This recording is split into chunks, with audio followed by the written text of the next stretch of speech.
Hey, salut les amis, j'espère que vous êtes en forme. Nouveau podcast aujourd'hui. Et dans ce podcast, je vais vous parler de pourquoi beaucoup de gens veulent atteindre certaines choses, mais veulent pas accepter le processus et aimer le processus. Ça veut dire quoi? Ça veut dire tu veux arriver en seconde série, t'es troisième série. Faut que tu apprécies aller à l'entraînement. Faut que tu apprécies aller faire des matchs. Faut que tu apprécies te faire mal un peu à l'entraînement. Faut que tu apprécies aller le dimanche matin, le dimanche soir, à faire ton premier tour de tournoi, à faire ton deuxième tour. Faut que tu apprécies le processus. Je t'explique tout ça dans ce podcast. Mais avant ça, est-ce que tu as téléchargé ton guide gratuit qui va te permettre de progresser comme un champion et d'adopter l'état d'esprit d'un champion? C'est pas déjà fait, tu vas dans la description, tu cliques sur le lien, je t'ai mis un lien qui va te permettre d'accéder à ce livre gratuit. Tu as juste à cliquer dessus, tu rentres ton prénom, ton adresse mail et tu l'as gratuitement. On revient à ce que je t'ai dit, à la thématique du podcast. C'est que beaucoup de gens souhaitent avoir beaucoup et atteindre leurs objectifs, mais en fournissant peu. Ça veut dire, tu veux arriver à ton objectif, mais en fournissant le moins d'efforts possible.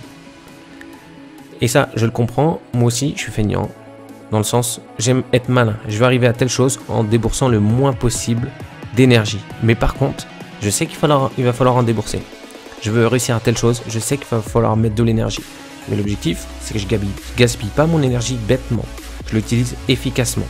Mais il y a une différence entre vouloir ne pas gaspiller d'énergie et vouloir atteindre son objectif sans mettre d'énergie. Et beaucoup d'entre vous veulent arriver, parce que je reçois plein de messages. J'arrive pas à monter 15-2, j'arrive pas à monter 15-1. Mais qui est prêt? Qui est prêt à le faire? Qui est prêt à mettre l'énergie pour monter au classement que tu désires? Beaucoup souhaitent obtenir ce qu'ils désirent, mais juste en claquant des doigts. Ils disent, allez, j'ai envie d'arriver seconde série. Ouais, je ne vais pas y aller comme ça, pas en restant dans mon canapé, à regarder la télé, à regarder Roland Garros, à regarder l'US Open. Non, ça va pas marcher. En gros, juste pour te donner des images qui peuvent peut-être t'aider, c'est que tout le monde veut un arc-en-ciel, mais personne ne veut la pluie qui va avec. Il fait beau, il fait du soleil. Oh génial, dès qu'il pleut, oh purée, il fait mauvais. Oh, il y a un arc-en-ciel. Mais s'il n'y avait pas eu la pluie, il n'y aurait pas eu l'arc-en-ciel. Donc tout le monde aime l'arc-en-ciel. Mais sans la pluie, tout le monde n'apprécie pas trop la pluie. Ok, on n'aime pas trop la pluie. Mais s'il n'y a pas la pluie et le soleil, il n'y a pas d'arc-en-ciel. C'est la même chose. Tout le monde veut un trésor. On aimerait tous trouver un trésor incroyable qui nous rendrait tous riches. Ce serait génial. Mais personne ne veut creuser pour le trouver. Est-ce que tu creuses pour le trouver? Ton trésor, il peut être dans ton domaine professionnel, mais est-ce que tu creuses chaque jour pour dire « Ok, j'ai trouvé l'idée de dingue qui va me faire progresser ». Est-ce que tu creuses chaque jour, toi? Est-ce que tu le fais chaque journée? Chaque matin, tu te lèves et tu dis « Je veux trouver mon trésor ». Non. Parce que creuser, c'est fatigant. Et si tu creuses pas, tu ne trouveras jamais ton trésor, ton objectif. C'est la même chose. Ce qu'il faut comprendre, c'est qu'on veut tous réussir dans nos propres domaines. Mais dans le tennis, tu veux réussir, tu veux prendre 3 classements, tu veux monter seconde série, tu veux monter troisième série, tu veux monter première série. Je sais pas ton objectif, mais c'est le même processus pour chacun. Mais peu importe ton objectif, si tu veux réussir, c'est sûr que tu passeras par ton propre processus, qui sera différent du mien, de Pierre, de Paul, de Jacques, peu importe. Mais il faut que tu sois prêt à passer par ce processus-là pour atteindre ton objectif. Il faut que tu sois prêt à accepter les imprévus, les erreurs encore, les erreurs encore, les moments difficiles. Faut que tu aimes ça, faut que tu aimes le processus. Tu sais qu'il y aura tout ça et encore bien d'autres. Mais si tu es prêt à accepter ça, tu es prêt à aller à ton objectif. C'est que tu es prêt à mettre de l'énergie pour parvenir à ce que tu veux. C'est sûr que ça va être long et difficile. C'est sûr. Si quelqu'un te dit tu peux arriver telle ou telle chose, c'est un beau parleur, c'est du bullshit. N'écoute pas. Il est en train de te mentir. Il dit pas la vérité. Soit tu veux l'écouter. Du coup, tu écoutes ce qu'il dit parce que tu dis oh ça a l'air facile, mais une fois que tu vas te mettre en action, tu vas comprendre que c'est pas la vérité. Je dis pas les choses pour que tu les apprécies, je dis les choses pour que ça te fasse avancer. C'est sûr que ça va pas être facile. Par contre, si tu mets de l'énergie et que tu aimes le processus, c'est sûr que tu vas y arriver. Quand? Je ne sais pas. En fonction de l'énergie que tu vas mettre, plus ou moins vite.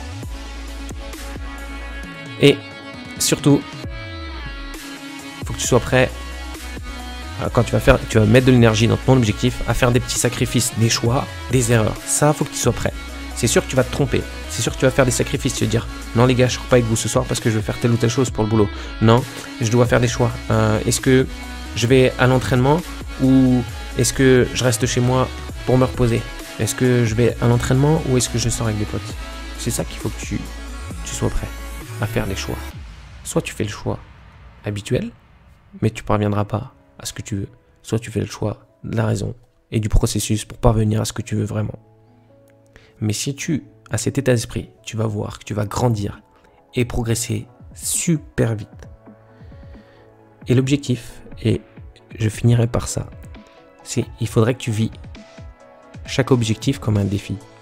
Si tu vois l'objectif que tu as aujourd'hui, demain, la semaine prochaine, le mois prochain, l'objectif de ce mois, l'objectif de cette semaine, comme un défi, tu vas les surmonter bien plus vite. Ce que je fais moi, et ce que je te conseille de faire, est des objectifs chaque jour, chaque semaine, chaque mois. Tu vas me dire, oh, mais c'est trop compliqué. Non. Si, par exemple, je vais te donner mon exemple. Cette semaine, mon objectif était de créer 10 podcasts et 15 vidéos. Tu vas me dire, waouh, sur une semaine, c'est énorme.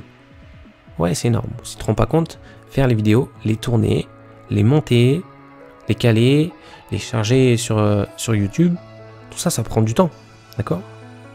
Et je me suis dit tout ça sur la semaine. Mais si je me suis écrit ça sur mon post-it, sur l'application post-it sur mon téléphone, ça c'est mon objectif, donc je le vois tous les jours. Mais par contre, je l'ai détaillé en... C'était mon objectif de la semaine, pardon. Je l'ai détaillé en tous les jours. Chaque jour, tu montes 2 podcasts, une vidéo. Et chaque jour, mon défi, c'est de faire ça. Et t'inquiète pas que je me lève le matin, je le fais. Si je l'ai terminé le matin, je me dis, wow, allez, j'ai déjà fait ça. Et si j'arrive même, par exemple, à faire 3 podcasts, 2 vidéos, sur la même journée, je suis super content. Parce que j'ai dit, l'objectif, le défi d'aujourd'hui, c'est de réussir à faire ça. Dès que j'ai réussi à faire ça, bah en fait, t'as envie d'en faire un peu plus. Un petit peu plus la fois d'après. Dès que j'en suis, j'aimerais bien en faire encore un peu plus. Chaque jour, il y a un défi. Et quand tu arrives à la fin de la semaine, en fait, et tu regardes derrière toi, tu te dis, j'ai fait tout ça? Eh bien, en fait, je me suis pas rendu compte parce que chaque jour, je m'étais donné un défi. Et un défi, plus un défi, plus un défi, donne de plein de défis, mais en fait, un objectif énorme. Donc, vis et définis chaque objectif que tu veux par des défis et des sous-défis. Ces sous-défis additionnés vont former ton objectif global. Essaye, expérimente. Ma méthode marche. C'est pas la seule, mais je te l'ai dit parce que je l'utilise, elle marche beaucoup.